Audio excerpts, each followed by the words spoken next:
الحمد لله رب العالمين والعاقبة للمتقين والصلاة والسلام على أشرف الأنبياء والمرسلين وعلى آله وصحبه أجمعين ومن تبعهم بإحسان إلى يوم الدين. أما بعد فأعوذ بالله من الشيطان الرجيم. بسم الله الرحمن الرحيم. قال الله سبحانه وتعالى في القرآن المجيد والفرقان الحميد: ولا يغتم بعضكم بعضا أيحب أحدكم أن يأكل لحم أخيه ميتا فكرهتموه. وعن انس بن مالك رضي الله تعالى عنه ان رسول الله صلى الله عليه وسلم قال: لما عرج بي ربي مررت بقوم لهم اظفار من نحاس يخمشون وجوههم وصدورهم فقلت يا من هؤلاء يا جبرائيل؟ قال: هؤلاء الذين يأكلون لحوم الناس او كما قال صلی اللہ. میرے محترم بھائیو دوستو، غیبت گناہ کبیرہ ہے، اور گناہ کبیرہ اسے کہتے ہیں جس سے اللہ نے منع کر دیا ہو، وہ گناہ کبیرہ ہے. اللہ نے قرآن کے اندر فرمایا وَلَا يَغْتَبْ بَعْضُكُمْ بَعْضًا، کہ تم میں سے کوئی کسی کی غیبت نہ کرے، کوئی کسی کی پیٹھ پیچھے برائی بیان نہ کرے. تو کوئی کسی کی پیٹھ پیچھے برائی بیان نہ کرے. أَيُحِبُّ أَحَدُكُمْ، غیبت ایسی ہے، کیا تم میں سے کوئی پسند کرتا ہے أَن يَأْكُلَ لَحْمَ أَخِيهِ مَيْتًا، کہ مردہ بھائی مرا پڑا ہے، ڈیڈ باڈی پڑی ہے، اس کا گوشت نوچ کر کھانا، اس کا گوشت کا ٹکڑا کاٹ کے کھانا، کیا تم میں سے کوئی یہ پسند کرتا ہے؟ فَكَرِهْتُمُوهُ، تم لوگ اس کو ناپسند کرو گے. کوئی بھی انسان یہ پسند نہیں کرتا. تو ایسے ہی مسلمان کی پیٹھ پیچھے برائی کرنا، اس کی غیبت کرنا، اس کے گوشت کے کھانے کے ساتھ تشبیہ دی گئی ہے کہ اس کا گوشت کھانا ہے.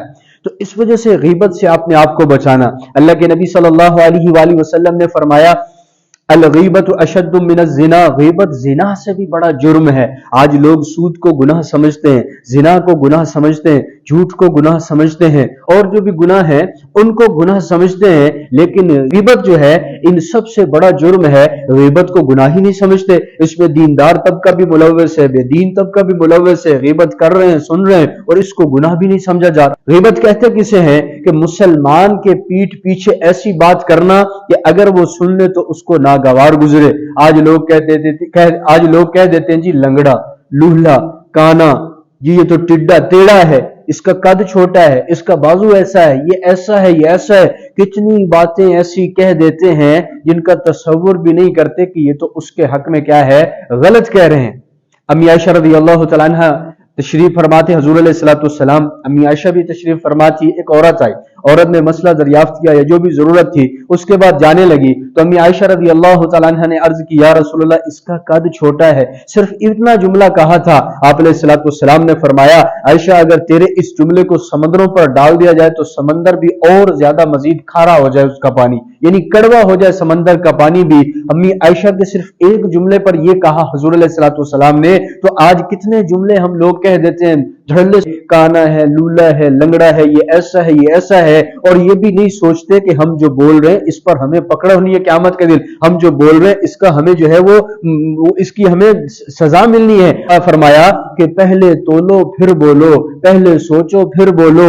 ایسی چلنی چلو کوئی نہ کہے رک، ایسی بیٹھنی بیٹھو کوئی نہ کہے اٹھ، ایسی بولی بولو، ایسی بولنی بولو، ایسے الفاظ کہو کوئی نہ کہے چپ.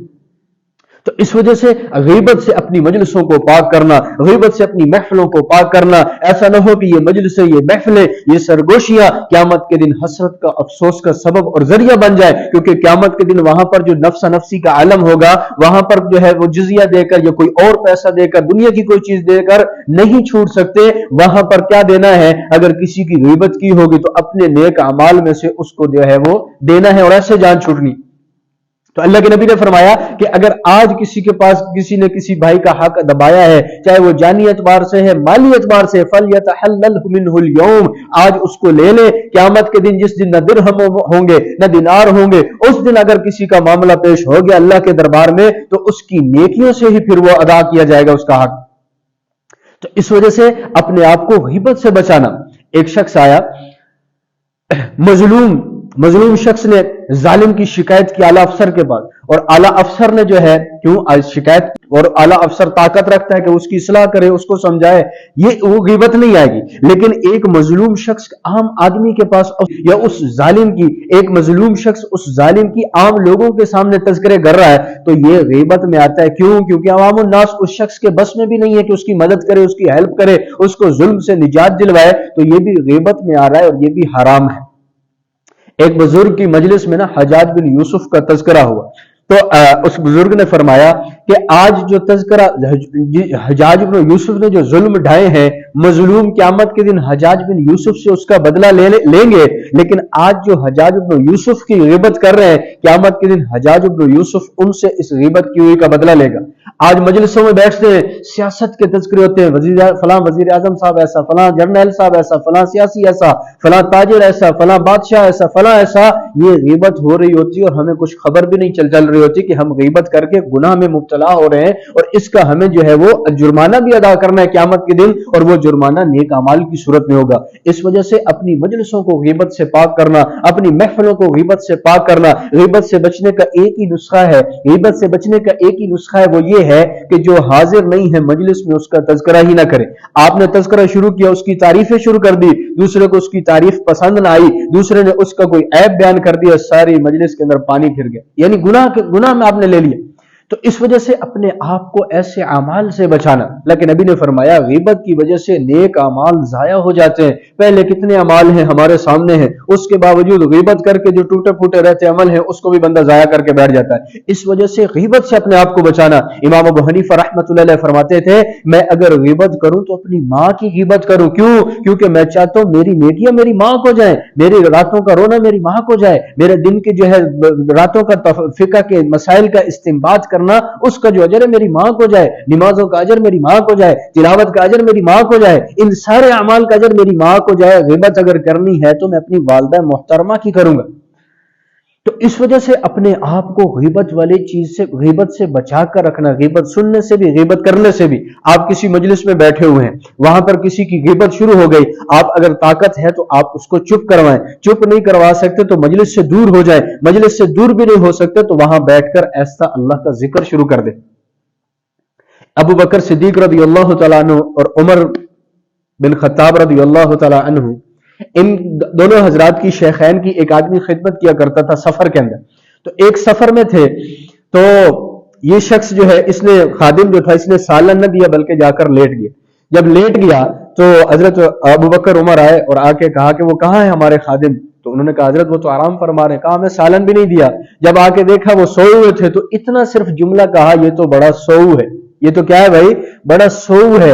آپ نے الصلوۃ والسلام کو پیغام بھیجا، یا رسول اللہ کوئی سالن کی بھیج دیں آپ ہمارے پاس۔ آپ نے الصلوۃ والسلام نے فرمایا کہ تم دونوں تو سالن کھا چکے ہو، آپ دونوں کیا کرو، یعنی تھوکو، دانتوں کے اندر اٹکے ہوئے گوشت کے لوتھڑے تھے۔ حضور نے فرمایا جو تم نے ایک جملہ کہا تھا کہ وہ سوؤ ہے، تم نے اس کی غیبت کی تھی۔ تو اس وجہ سے اپنے آپ کو ایسے الفاظ کہہ دیتے ہیں، فلاں تو ٹیڑھا ہے، فلاں تو لنگڑا ہے، فلاں تو اندھا ہے، فلاں تو کانا ہے۔ ایک بات یاد رکھیں، اگر ایسا جملہ جس سے وہ بندہ مشہور ہے، وہ لنگڑے کے نام سے مشہور ہے، تو آپ پھر اس کو لنگڑا کہہ کر پکار سکتے ہیں، کیونکہ آپ سے پوچھتا ہے جی فلاں آدمی کہاں ہے، تو ہاں لنگڑا، وہ فلاں جگہ پر بیٹھا ہوا ہے، وہ فلاں مجلس کی زینت بنا ہوا ہے۔ اگر اس کو برا نہیں لگتا تو پھر آپ اس کو لنگڑا کہہ سکتے ہیں، اگر اس کو برا لگتا ہے تو پھر آپ اس کو لنگڑا نہیں کہہ سکتے، لولا نہیں کہہ سکتے، کانا نہیں کہہ سکتے، بلکہ اس کو اس کے نام کے ساتھ پکارنا چاہیے۔ حضور علیہ الصلوۃ والسلام نے ایک دفعہ روزہ رکھوایا، جب روزہ رکھ لیا تو شام کو ایک شخص آیا، عرض کی یا رسول اللہ دو عورتوں نے روزہ رکھا ہوا تھا، وہ افطاری کی اجازت چاہ رہی ہیں۔ آپ علیہ الصلوۃ والسلام نے فرمایا وہ افطار کر چکی ہیں، واپس آئے، اور آپ ان کو بتایا، انہوں نے کہا ہم نے تو افطار نہیں کیا۔ پھر وہ شخص حضور کے پاس آیا، حضور علیہ الصلوۃ والسلام نے فرمایا انہوں نے جو غیبت کی تھی، انہوں نے فلاں کلمہ کہا تھا، اس کی وجہ سے انہیں کہو کہ کہہ کرے۔ ان عورتوں نے کہہ کی تو اندر سے گوشت کا لوتھڑا نکلا۔ حضور علیہ الصلوۃ والسلام نے فرمایا اگر یہ کہہ نہ کرتی تو قیامت تک کے لیے یہ جہنم کا جو ہے، جہنم کی آگ ان کے پیٹ کے اندر رہنی تھی۔ تو اپنی مجلسوں کو میرے پیاروں غیبت سے پاک کریں، غیبت سے اپنے آپ کو بچائیں۔ غیبت گناہ کبیرہ ہے، تو خود بھی غیبت سے بچنا،